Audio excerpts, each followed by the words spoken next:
Hello students, আশা করছি তোমরা সবাই ভালোই আছো। আমার গত ক্লাসগুলি নিশ্চয়ই তোমাদের ভালো লেগেছে। আজকের আমরা এক নতুন অধ্যায় শুরু করব।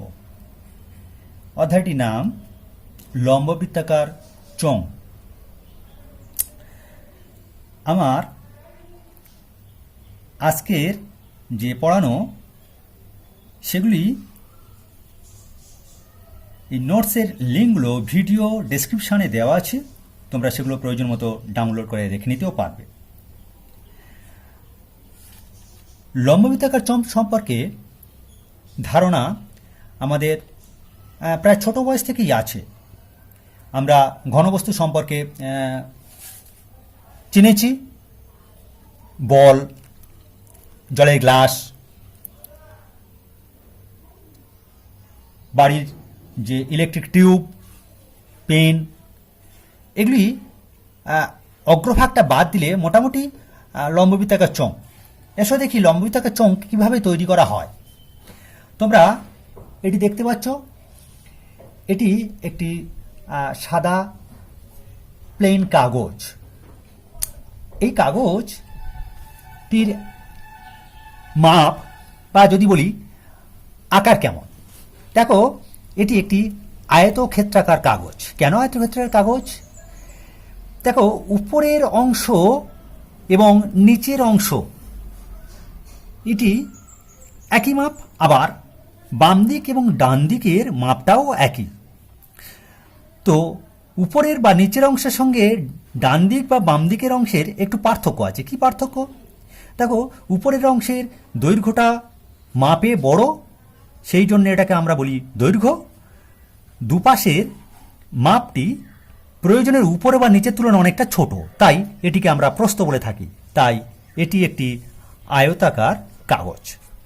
দেখো এই আয়তাকার কাগজকে আমরা এবার কি করব, যেহেতু এটি প্রস্থ, এটি দৈর্ঘ্য, তাহলে এই আয়তাকার কাগজকে আমরা প্রস্থ বরাবর ফোল্ড করব। কেমনভাবে? ঠিক এইরকম মাপে এইরকমভাবে ফোল্ড করব। ফোল্ড করে দেখি এটা কি একটি তৈরি হয়।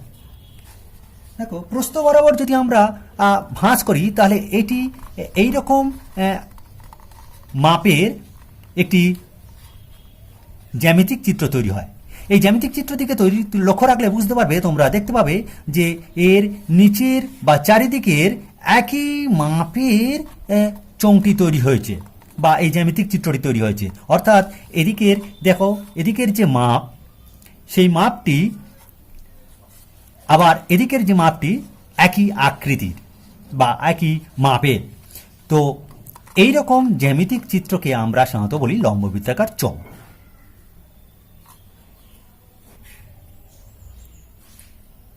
এবার দেখো একই আয়তাকার কাগজকে যেহেতু এটা দৈর্ঘ্য বরাবর আমরা ফোল্ড করব, অর্থাৎ এইভাবে আমরা ফোল্ড করব।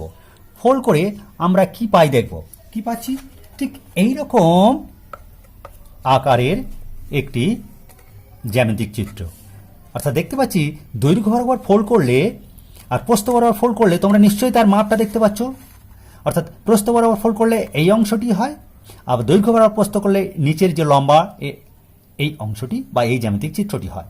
তাহলে জ্যামিতিক চিত্রটির মাপ নিশ্চয়ই তোমরা দেখতে পাচ্ছ, দুটি কিন্তু আলাদা রকমের উচ্চতা হয়েছে। কেন না, যেহেতু এর প্রস্থ ছোট ছিল তাই এর উচ্চতাটা কম হয়ে গেছে, এর দৈর্ঘ্যটা বড় ছিল। দৈর্ঘ্য বরাবর মাপার আমরা রোল করার ফলে অর্থাৎ যে জ্যামিতিক চিত্রটা তৈরি হলো তার উচ্চতা অনেক বেশি হলো। এই দুটি জ্যামিতিক চিত্রকে আমরা সাধারণত বলি চোঙ।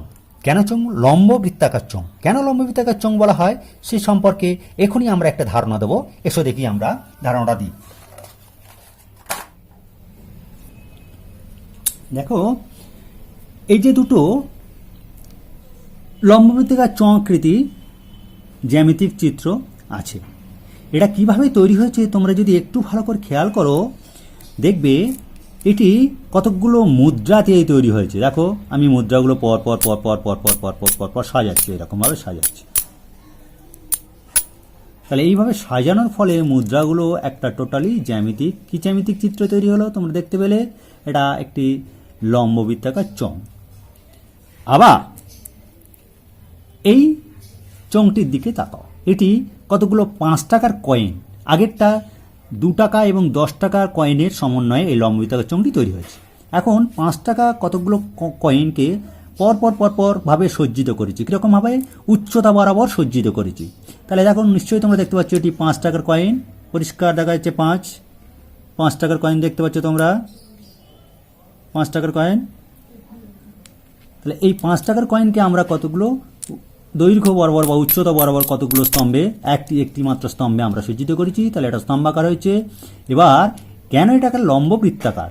যেহেতু দেখো এক একটি কয়েনের আকৃতি কেমন, সবই একই রকম আকারের, এবং প্রত্যেকটা কয়েনের তোমরা যদি দেখো দেখতে পাবে এর আকারটা কেমন।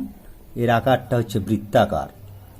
দেখো প্রত্যেকটা বৃত্তাকার ক্ষেত্র, এক একটি বৃত্তাকার ক্ষেত্র, এরকম সমান মাপের কতগুলো বৃত্তাকার ক্ষেত্র দিয়ে তৈরি হয়েছে চোঙ। এবং যেহেতু এই বৃত্তাকার ক্ষেত্রটি উচ্চতার সঙ্গে লম্বভাবে অবস্থান করছে, অর্থাৎ বৃত্তক্ষেত্র লম্বভাবে এরকমভাবে লম্ব, দেখো লম্ব এবং লম্বভাবে সজ্জিত করেছি, এবং বৃত্তাকার ক্ষেত্র গুলি লম্বের সঙ্গে কীরকম উচ্চতার সঙ্গে লম্বভাবে অবস্থান করছে, তাই এটিকে বলা হয় লম্ব বৃত্তাকার, এবং আকারটি হচ্ছে বেলন বা চোঙ।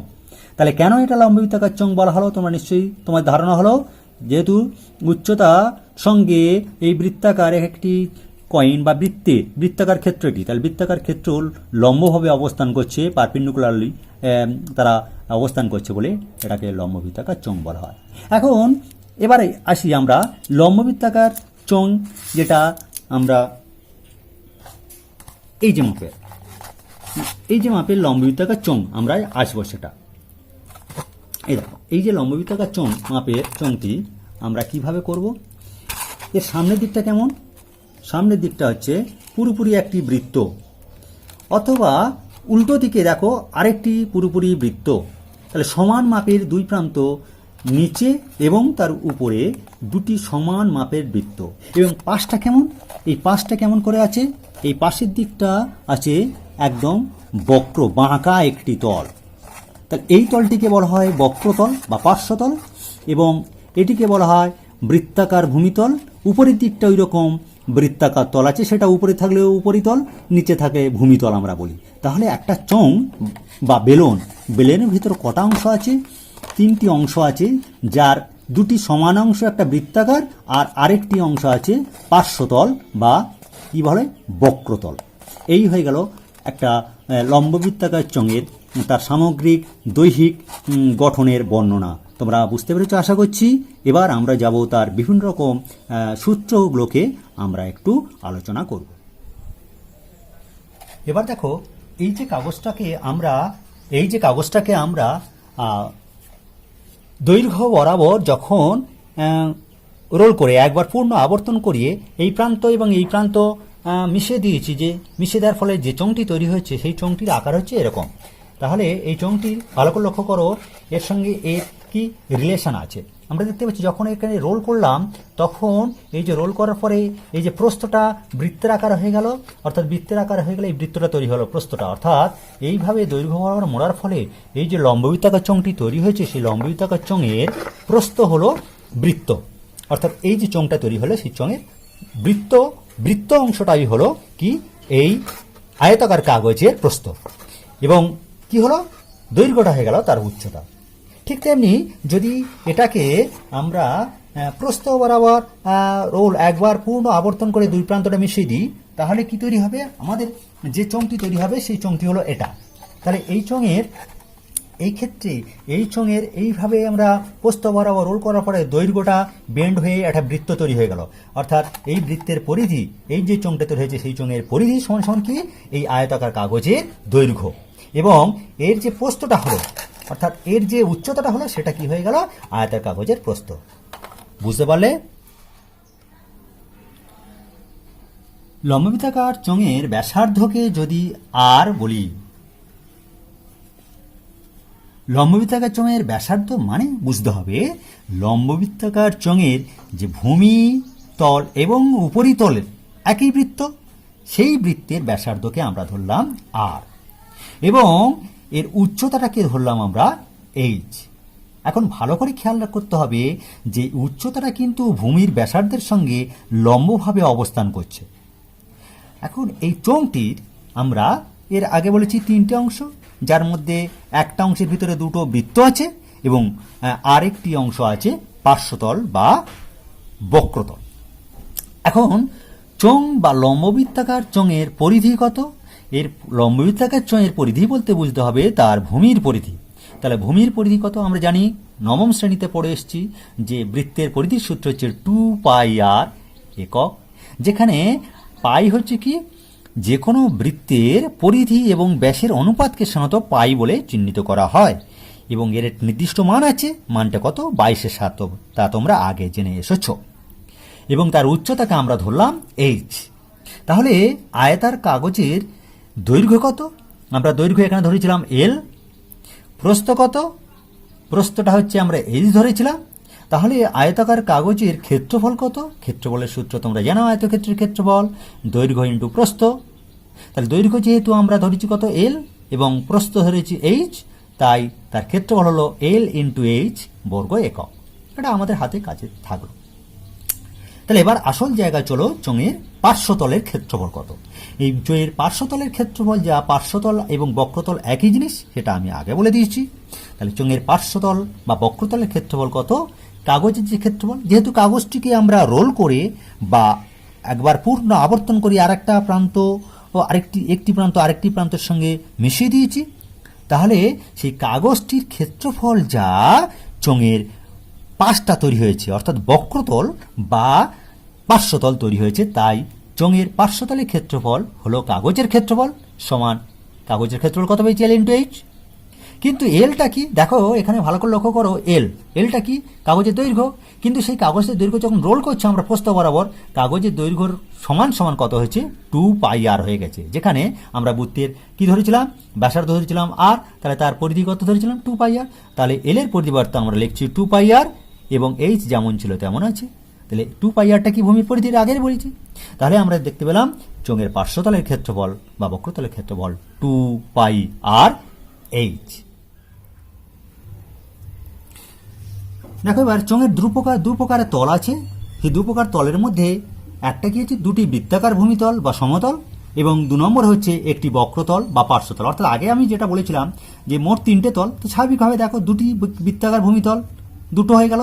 তাহলে একটা পোর্শনের মধ্যে দুটো আছে আর আরেকটি আছে বক্রতল বা পার্শ্বতল। এবার আমরা যাবো চোঙের সমগ্রতলের ক্ষেত্রফল।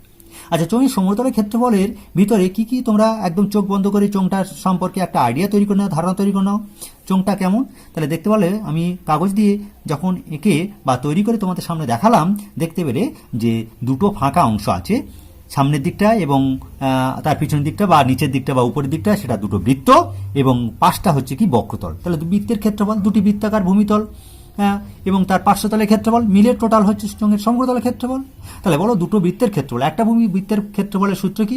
বৃত্তের ক্ষেত্রফল আমরা নবম শ্রেণীতে পড়ে এসেছি। বৃত্তের ক্ষেত্রফলের সূত্র হচ্ছে πr²। তো দুটো বৃত্তের ক্ষেত্রফল 2πr²। এবং পার্শ্বতলের ক্ষেত্রফল একটু আগে আমরা শিখে এসেছি কি? 2πrh। তাহলে এখান থেকে কি কমন নিচ্ছি আমরা? 2πr কমন নাও। 2πr কমন নিলে একটা আর পড়ে থাকে, প্লাস 2πr কমন নিলে h পড়ে থাকে। অর্থাৎ আমরা দেখতে পেলাম চোঙের সমগ্রতলের ক্ষেত্রফল কত? 2πr into r plus h। বুঝে গিয়েছে? চলো আরেকটি সূত্র আমরা যাচাই করি বা আমরা সূত্র তৈরি করি। চোঙের একমুখ খোলা যে কোনো চোঙের তার ক্ষেত্রফলটা কত হবে? তাহলে একমুখ খোলা মানে কি? তাহলে একমুখ বন্ধ আছে, তাহলে একমুখ বন্ধ আছে এবং একমুখ খোলা। তাহলে একটা মুখ যদি খোলা থাকে তাহলে তার ক্ষেত্রফল পাবো না। তাহলে একটা বৃত্তের একমুখ খোলা মানে কি? একটা বৃত্তের ক্ষেত্রফল। তাহলে একটা বৃত্তের ক্ষেত্রফল পাবো না। আমরা দুভাবে করতে পারি, দেখো। তাহলে এই চোঙের একমুখ খোলা যদি চোঙের ক্ষেত্রফল হয়, তাহলে একটা মুখ আছে, তাহলে একটা মুখ আছে মানে তার πr², একটা মুখের ক্ষেত্রফল, এবং তার পার্শ্বতল থাকবেই, তাহলে প্লাস 2πrh। তাহলে এখান থেকে πr কমন নিলে πr into r plus 2h। অথবা আমি যদি বলতে পারি যে চোঙের সমগ্রতল ক্ষেত্রফল, সেখান থেকে একটা মুখ কেটে নিলাম, তাহলে সমগ্রতলের ক্ষেত্রফল সূত্র কি? 2πrh, এই 2πr into r plus h। এখান থেকে একটা মুখ কেটে নিলাম, একটা মুখের ক্ষেত্রফল কত? πr²। তাহলে 2πr into r plus h minus πr²। বুঝে গেছে? Thank you. এবার এসো দুমুখ খোলা চোঙের ক্ষেত্রফল কত? স্বাভাবিক, দুটো মুখ নেই। এবার তোমরা নিজেরাই এটাকে তৈরি করবে বা এর সূত্রটা কত হবে আমাকে বলবে। দুমুখ খোলা চোঙের ক্ষেত্রফল কত। চলো একটু আগে দেখালাম 2 টাকা 10 টাকা মিলিয়ে একটা স্তম্ভ তৈরি করে আমরা বৃত্তাকার চোঙ তৈরি করেছি, লম্ববৃত্তাকার চোঙ। আবার 5 টাকার কয়েন আমরা সাজিয়ে লম্ববৃত্তাকার চোঙ তৈরি করেছি। দেখো তাহলে এখানে 2 টাকার কতগুলি সমান মাপের মুদ্রা এই উচ্চতা পর্যন্ত সাজানো হলো। তাহলে এক্ষেত্রে চোঙের আয়তনটা কত হবে? তাহলে চোঙের 2 টাকার মুদ্রা যখন আমরা স্তম্ভাকারে পরপর এই উচ্চতা পর্যন্ত সাজাচ্ছি, তাহলে সেটি একটা সলিড জিনিস তৈরি হয়ে গেছে। তাহলে এটাকে লম্ববৃত্তাকার চোঙ হলো এবার সলিড জিনিস। তাহলে আমরা সলিড অর্থাৎ নিরেট, তাহলে নিরেট চোঙের আয়তনটা কি করে পাবো? তাহলে ভূমির ক্ষেত্রফল ইন্টু উচ্চতা। তাহলে ভূমির ক্ষেত্রফল মানে কি? এক একটা মুদ্রার ক্ষেত্রফল, সে 2 টাকার কয়েন হোক, 5 টাকার কয়েন হোক, 10 টাকার কয়েন হোক। তাহলে মুদ্রার ক্ষেত্রফল, মুদ্রার আকৃতিটা কেমন? তাহলে আকৃতিটা হচ্ছে কি বৃত্তাকার ক্ষেত্র। তাহলে আমরা বৃত্তাকার ক্ষেত্র বা বৃত্তের ক্ষেত্রফলের সূত্র আমরা জানি কত? পাই আর স্কোয়ার। এবং এই যে কয়েনগুলো আমরা সাজিয়েছিলাম অনেক উচ্চতা পর্যন্ত, সে মেবি যা খুশি হতে পারে, 5 সেমি হতে পারে, 10 সেমি হতে পারে, 20 সেমি হতে পারে, আমরা সেটাকে ধরে নিয়েছিলাম এই উচ্চতা পর্যন্ত বলেছিলাম। তাহলে এই উচ্চতা, এই যে এই উচ্চতা পর্যন্ত বলেছিলাম, তাহলে এই উচ্চতা পর্যন্ত বলেছিলাম বলে তাহলে প্রত্যেকটা ক্ষেত্রফল এই উচ্চতা পর্যন্ত উঠেছে। তাহলে পাই আর স্কোয়ার ইন্টু এইচ, অর্থাৎ তার আয়তনের সূত্র কি হলো? পাই আর স্কোয়ার এইচ। তাহলে বোঝা গেল? তাহলে যে কোনো চোঙের, যে কোনো আর ব্যাসার্ধ বিশিষ্ট যে কোনো চোঙের আয়তনের সূত্র হচ্ছে কি পাই আর স্কোয়ার এইচ। এবং এটাকে ভালো করে রাখতে হবে, আমি নিরেট বললাম, ফাঁপা হলেও, অর্থাৎ আমি গ্লাসে জল খাচ্ছি, একটা কৌটোর মধ্যে কিছু নেই, ফাঁপা কৌটো, সেই কৌটোর ভিতরের মোট আয়তনটা কত? একই ব্যাপার, ভিতরের অংশটা যেটা থাকবে সেটাই হচ্ছে তার আয়তন, সেটাও পাই আর স্কোয়ার এইচ। বোঝা গিয়েছে? এখন চোঙের তো আলোচনা হলো, এমনও অনেক চোঙ আছে যেগুলি কিছুটা পুরু কিন্তু ফাঁপা চোঙ। যেমন একটা বাস্তব আমাদের সামনে কিছু বস্তুর উদাহরণ যদি দিই তাহলে তোমরা পরিষ্কার বুঝতে পারবে। দেখো এটিকে চিনতে পারছো কিনা দেখো, এটি একটি কি? এটি একটি টিউবওয়েলের পাইপের কাটা অংশ। এর এদিকটা দেখতে পাচ্ছি চোঙাকৃতি, পরিষ্কার দেখা যাচ্ছে চোঙাকৃতি টুকরো। এটা আবার এই প্রান্তটা দেখো, এই প্রান্তটা দেখলে পরিষ্কার বুঝতে পারে কিছুটা পুরু হয়ে আছে, এই যে পুরু অংশটা, এই যে আবার ফাঁপা। তাহলে এই যে ফাঁপা পুরু কিছুটা পুরু অংশের সমগ্রতলের ক্ষেত্রফল কত হবে এবং এর আয়তনটা বা কত হবে? বাম দিকে একটি ছবি আমি এঁকেছি, দেখো এই আগের যে ছবিটা দেখালাম, মানে জ্যামিতিক বস্তুটা দেখালাম, সেই বস্তু তো এখানে তো আঁকা খুব কঠিন টাফ ব্যাপার। তাহলে একে একটি প্লেনের উপরে আঁকা হয়েছে, দুটো বৃত্ত দেখানো হয়েছে। এই বৃত্তের যদি কেন্দ্রটা হয় তাহলে ভিতরে একটা বৃত্ত আছে, বাইরে একটা বৃত্ত আছে, যেটা পরিষ্কার করে আমরা এখানে দেখছিলাম। দেখো এই যে ছবিটার মধ্যে দেখো, এই যদি মাঝখানে সেন্টার হয়, এখান থেকে এর ভিতরে এই এটা একটা বৃত্ত, আর বাইরেরটা ধরলে বাইরের একটা বৃত্ত হবে, তাই না কি? ঠিক। তা এখানে দেখো বৃত্তটার ভিতরে যদি আমরা ব্যাসার্ধ তো ছোট আর ধরি এবং বাইরের ব্যাসার্ধটাকে বড় আর ধরি, তাহলে সেই ক্ষেত্রে আমরা কিছুটা পুরু বিশিষ্ট ফাঁপা চোঙের আয়তনের সূত্রটা কী হবে? তাহলে আয়তনের সূত্র দেখো, এই আয়তনটা পাবো কি করে, মানে এই যে সলিড অংশটার আয়তনটা পাবো কি করে? আমি যদি এই বাইরের পোর্শনের আয়তনটা বের করে আর এই ভিতরের ব্যাসার্ধ বিশিষ্ট ঘনবস্তুর আয়তনটা বাদ দিই, তাহলে কি হবে? আমরা এই সলিড জিনিসটার, এই যে সলিড জিনিসটার লোহাটার আমরা আয়তন বের করতে পারবো। ঠিক করেছি, এখানে তাই করেছি। দেখো এখানে যদি একটা লাইন করতাম ভালো হতো তোমাদের বুঝতে। যদি বাইরের অংশটার আয়তন কত? পাই বড় আর স্কোয়ার, ঠিক কিনা? হ্যাঁ। তাহলে এবার ভিতরের আর ব্যাসার্ধ বিশিষ্ট যেটা স্মল আর, বাইরে যেহেতু বড় আর, তাহলে বড় আর ব্যাসার্ধ বিশিষ্ট চোঙের আয়তন কত? পাই আর স্কোয়ার ইন্টু এইচ হবে। আর ভিতরের যেটা ছোট আর, তার আয়তনের সূত্র কত হবে? পাই ছোট আর স্কোয়ার ইন্টু এইচ। এ দুটো যদি মাইনাস করি তাহলে কত হবে? পাই বড় আর স্কোয়ার এইচ মাইনাস পাই ছোট আর স্কোয়ার এইচ। সেখান থেকে পাই আর এইচ কমন নিয়েছি, নিলে কত হয়? আর স্কোয়ার মাইনাস আর স্কোয়ার। ঠিক আছে, বোঝা গেছে? এটি হচ্ছে কি কিছুটা ফাঁপা পুরু বিশিষ্ট ফাঁপা চোঙের আয়তনের সূত্র। এখন দেখো সেই একই কাটা টিউবওয়েলের পাইপটি আমরা নিয়ে তোমাদেরকে দেখাচ্ছি। দেখতে পাচ্ছ যে এর এবার সমগ্রতলের ক্ষেত্রফলটা আমরা বের করব। সমগ্রতলের ক্ষেত্রফলটা কীরকম সমগ্রতল কোন অংশটা বোঝাবে? দেখো এই যে এটাকে বৃত্তাকার এটা অংশ আছে, এর একটা ক্ষেত্রফল পাবো। পিছনের দিকে একই মাপের বৃত্তাকার অংশের ক্ষেত্রফল পাবো, এই যে পাতটুকু দেখতে পাচ্ছ পুরোটা এর ক্ষেত্রফল পাবো। ভিতরের দিকে এই যে পোর্শনটা এই যে আমি পেন দিয়ে বলাচ্ছি, এই যে পিনটা বলছি, এটা এর একটা ক্ষেত্রফল পাবো। এটাও পার্শ্বতলের ক্ষেত্রফল, কিন্তু তার ব্যাসার্ধ কত আর? যখন বাইরের দিকে যাব এই গায়েরটা অংশটা আমি পেন দিয়ে বলাচ্ছি, দেখতে পাচ্ছি এটার ব্যাসার্ধ কত আর? বড় আর। ভিতরটা ছোট আর, বাইরেটা বড় আর। তাহলে এর পার্শ্বতলের ক্ষেত্রফল বড় আর, 2 পাই বড় আর এইচ, এটা 2 পাই ছোট আর এইচ। এটা তো সহজ হয়ে গেল, কিন্তু সমস্যা হবে এইটুকুটার ক্ষেত্রফল বের করা। তাহলে এর ক্ষেত্রফল কত দেখো পরিষ্কার, এর বৃত্তের ক্ষেত্রফল কত? বাইরেটা পাই বড় আর স্কোয়ার, তাহলে ভিতরটা কত? পাই ছোট আর স্কোয়ার। তাহলে এই পুরো অংশের ক্ষেত্রফল কত হলো? পাই বড় আর স্কোয়ার মাইনাস পাই ছোট আর স্কোয়ার। হয়ে গেল। তাহলে এবার আমরা যা কমন নাম নেব, এরকম কটা আছে? এদিকে একটি আছে, আবার এদিকে একটি আছে। তাহলে টোটাল মিলে হলো সমগ্রতলের ক্ষেত্রফল। তাই সূত্রের আকারে দেখো, এবারে এখানে দেখো সমগ্রতলের ক্ষেত্রফলের সূত্র হচ্ছে কত? 2 পাই ইন্টু বড় আর স্কোয়ার প্লাস ছোট আর স্কোয়ার ইন্টু এইচ। অর্থাৎ মানে কি, এটাকে ভাঙলে দেখো 2 পাই আর এইচ প্লাস 2 পাই ছোট আর এইচ। ক্লিয়ার? আবার এখানে দেখো ওই যে বৃত্তাকার অংশের ক্ষেত্রফল কত হয়েছিল? পাই আর স্কোয়ার বলেছি, তাহলে পাই বড় আর স্কোয়ার। আবার ভিতরেরটা কত? পাই ছোট আর স্কোয়ার। কেন মাইনাস হলো? এই যে ব্যাপারটা আছে, এই যে পাত্রকুটা, এই যে পাত্রকুটা, এর ক্ষেত্রফল কি হবে না, এখান থেকে বড় আর পাই আর স্কোয়ার মাইনাস পাই আর স্কোয়ার করলে তাহলে এইটুকু অংশের ক্ষেত্রফল বের করতে পারবো। তাই সেটা হয়েছে কত? 2, দুদিকে আছে, তাহলে 2 পাই বড় আর স্কোয়ার মাইনাস ছোট আর স্কোয়ার। তাহলে যেখানে বড় আরটা কি? বাইরের ব্যাসার্ধ, আর ছোট আর কি? ভিতরের ব্যাসার্ধ। তাহলে এটি একটি খুবই ইম্পর্ট্যান্ট সূত্র, মনে রাখা খুবটা বারবার তোমরা ট্রাই করবে, লিখবে, মনে করার চেষ্টা করবে। তাহলে আশা করছি সমগ্রতলের চোঙের টোটালি পোর্শনের ক্ষেত্রফল এবং তার আয়তনের সূত্র সম্পর্কে তোমরা বুঝতে পেরেছ। এটা বারবার তোমরা মুখস্থ করবে, লিখবে, এবং এই সূত্রের ধারণা এবং তার সূত্র যদি মুখস্থ না হয়, তাহলে অঙ্ক অর্থাৎ গাণিতিক সমস্যাকে তোমরা কিছুতেই সমস্যার সমাধান করতে পারবে না। তাই সূত্রগুলো ভালো করে মুখস্থ করবে। My dear friends, my dear students, এই পর্যন্ত রইল।